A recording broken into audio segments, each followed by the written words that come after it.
Om Tat Sat. My humble prostrations to the all-pervading Brahman, to my worshipful Guruji, Swami Jyotirmayanandaji Maharaj, to sage Narada and all other sages and saints, and to each of you divine soul watching today's satsang. So today we will be covering Sutra number 38 from the Narada Bhakti Sutras, chapter number 2, Glory of Supreme Devotion. Commentaries by my Guruji, Swami Jyotirmayanandaji Maharaj, and narrated by myself, Swami Nikhilananda. So let's get started. Sutra 38, chapter 2. It is Mukhyataha tu Mahat Kripayeva Bhagavat Kripale Shadva. Again, Mukhyapataha tu Mahat Kripayeva Bhagavat Kripale Shadva.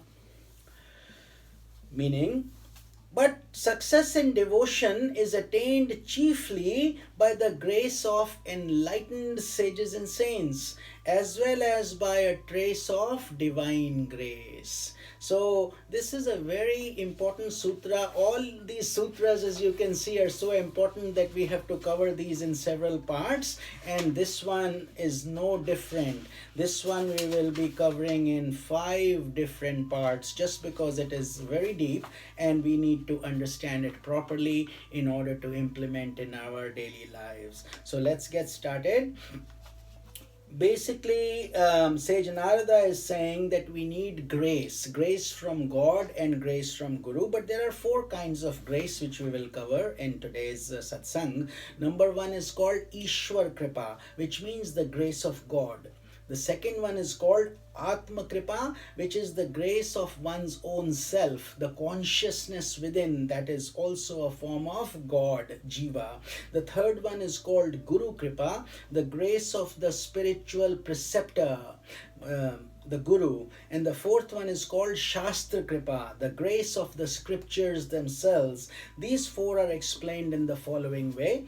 Ishwar Kripa, or the grace of God. So when the flame of aspiration is kindled in the heart of an aspirant, it is said that he has received the grace of God. Otherwise, you would not be inclined to be on this path. You would continue running in the world and continue to get entangled in objects and die. That's basically what most people end up doing. They think the world is all that there is, and they never get to explore the depths of the vistas that are available within. So it's the grace of God that makes that possible.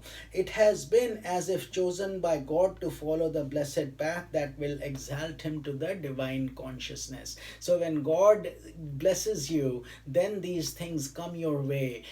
All these things become possible. So without Ishwar Kripa, or God's grace, none of this can be possible. So we should always be thankful for that. The second one is Atma Kripa. So when an aspirant pursues the spiritual path with tenacity and perseverance, think of these 2 words. It takes hard work, tenacity and perseverance. So we cannot just give up. We cannot have things happen automatically. We have to set up our discipline, our time, our schedules, and treat it like a very serious thing. It is said that he has received the grace of God of his own self. So then the God within is also invoking you, pushing you to do those things. So his inner self is as if permitting him to keep his spiritual resolve. So that is coming from within. Second one. Third one is the Guru Kripa, grace. So when an aspirant pursuing the spiritual path is able to withstand temptations and overcome obstacles in a miraculous manner,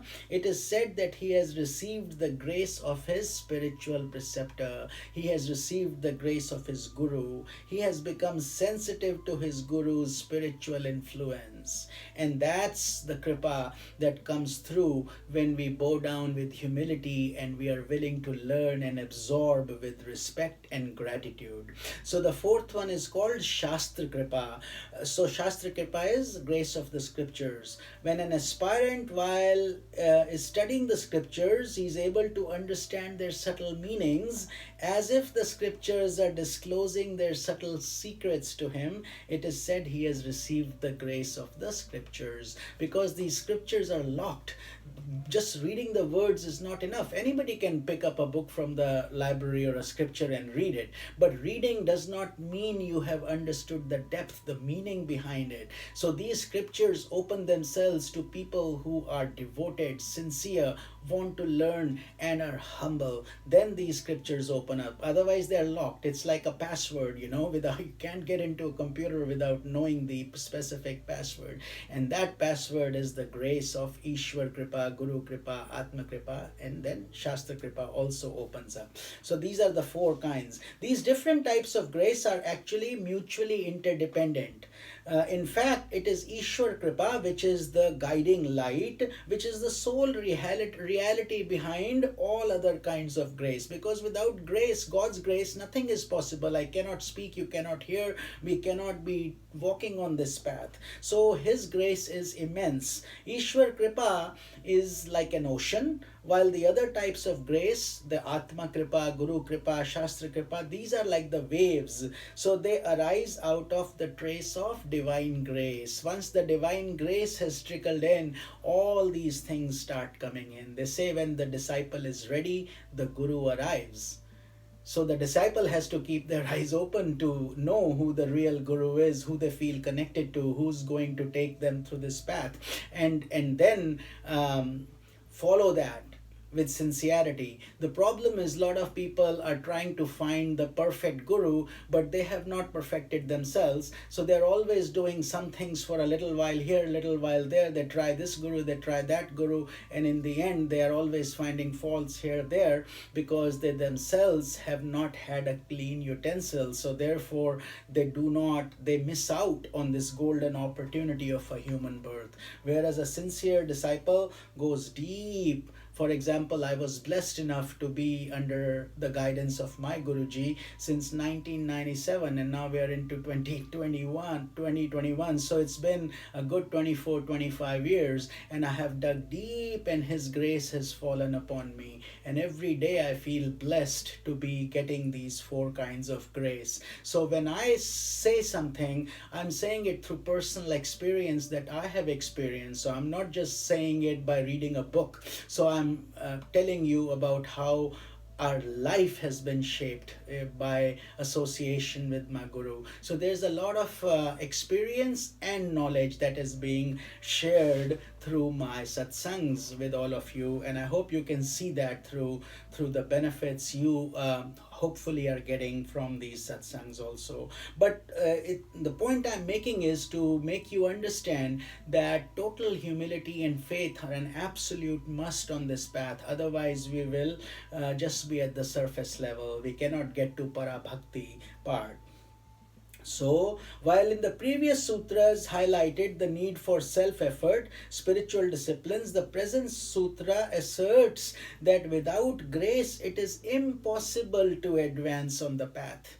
So this is to keep us humble, to know that without Guru's grace we cannot do anything. Without God's putting oxygen into our lungs, we would die. So all that stuff, there is this infinite grace flowing.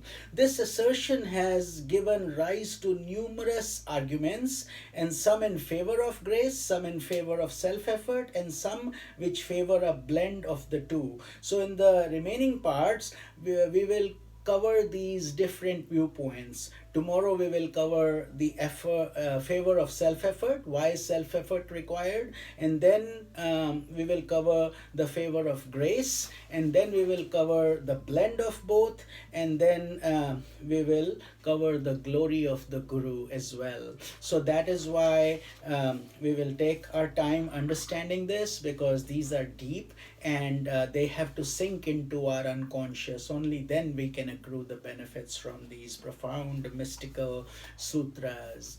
I hope you're enjoying this nectar from Sage Narada and from my Guru and from my personal experience of the commentary as I'm sharing with you on a regular basis. So please continue to share your comments, ask questions, and subscribe or share it with others who you think may benefit from these wonderful scriptural guidance and knowledge from our ancient sages and saints. This is Swami Nikhilananda. Om Tat Sat.